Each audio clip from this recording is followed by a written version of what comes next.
Just as Africa prepares to bid a final farewell to her first woman Nobel Peace Prize winner, she has found two more.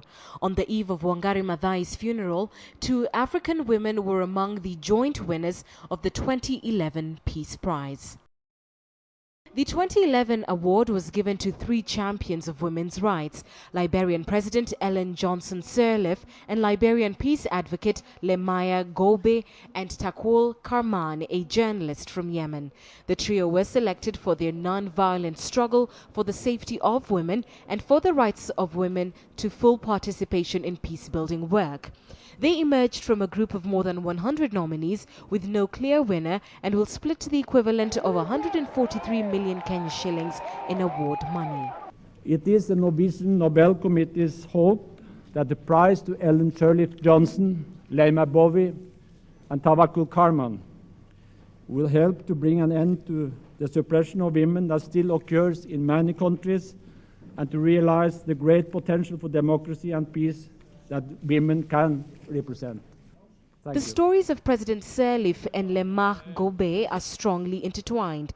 The 39-year-old Gbowee is a peace warrior who mobilized thousands of Christian and Muslim women to oust President Charles Taylor and end a brutal civil war that had run for 14 years. Her protests forced Taylor to agree to peace talks in 2003. When the talks floundered, pressure from Gbowee and her protesters, who had followed the warlords to Accra, forced them back to the negotiating table, resulting in a peace treaty 2 weeks later. The activism made it possible for Liberia to vote in the 72-year-old Ellen Johnson Sirleaf as the first and only democratically elected female head of state in Africa. A Harvard-trained economist, Sirleaf had supported Charles Taylor in the early years of the war.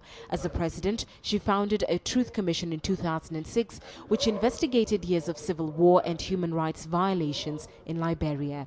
This won her international acclaim, as her efforts have ensured peace and stability in Liberia.